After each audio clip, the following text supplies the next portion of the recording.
So Robert, you talk, I've heard you talk before about prayer, and I understand parts of it, but I guess what I'm really wondering is, kind of what your motivation is for doing it.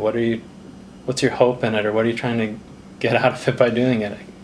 Maybe that's a silly question, but... No, I don't think it's silly.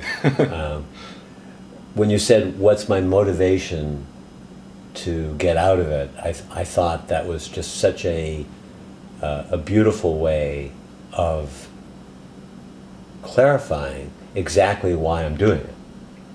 Because my motive is to purify my moment, my day, my life.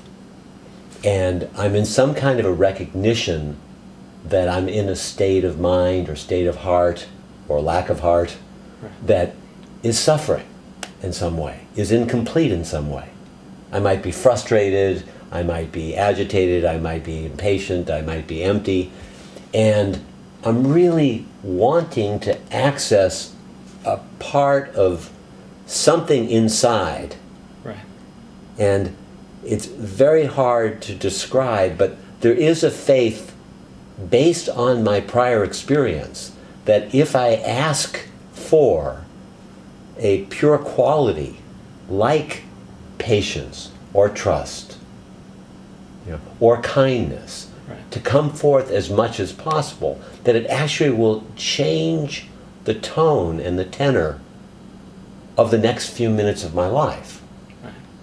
And when you make a sincere change of intention or prayer, it means that you really want something to be different than it really is, and so it changes your thinking. Right. And it just feels good to want something better. Right. It feels good to want a life that is going to be more helpful to yourself and other people around you. Right. And so that very act, or that very reaching inside for a pure quality of being, is one of the most potent forces in the world. And sometimes I visualize it as being like a whole orchestra up there. Right. And you need tenderness, you're going to have the sweetest violin sound is going to come by, and you're asking for the most beautiful music you've ever heard. And then you might need some kind of, let's say, courage.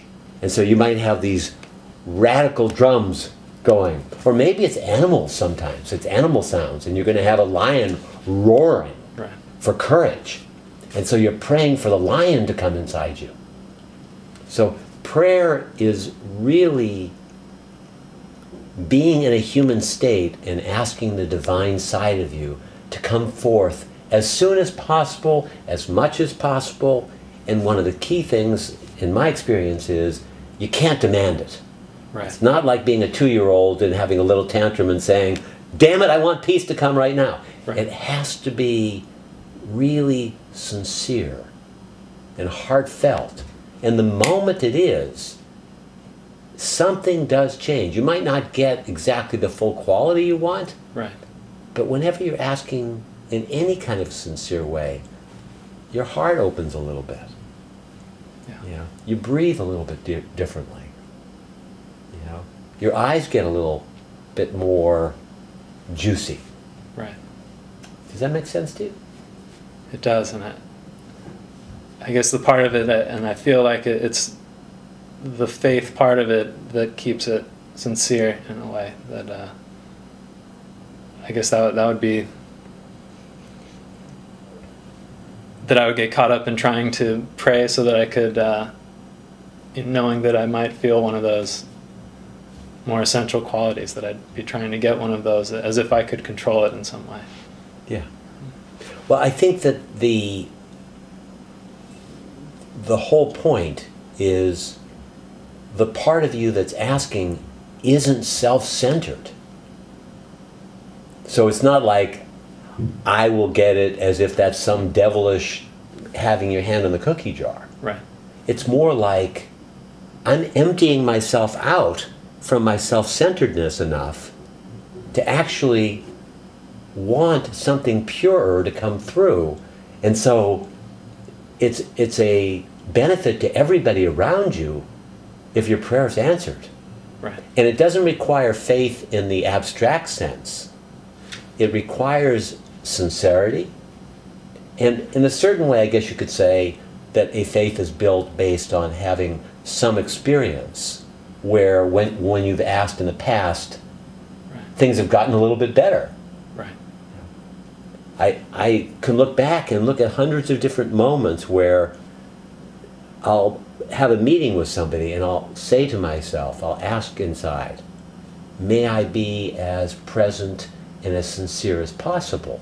And almost invariably, when I remember to really be there enough to do that, I'm a little bit more present and sincere. right. So it doesn't require faith. It actually is better than faith. It's a trust. It's a trust born out of good experiences that benefit everyone.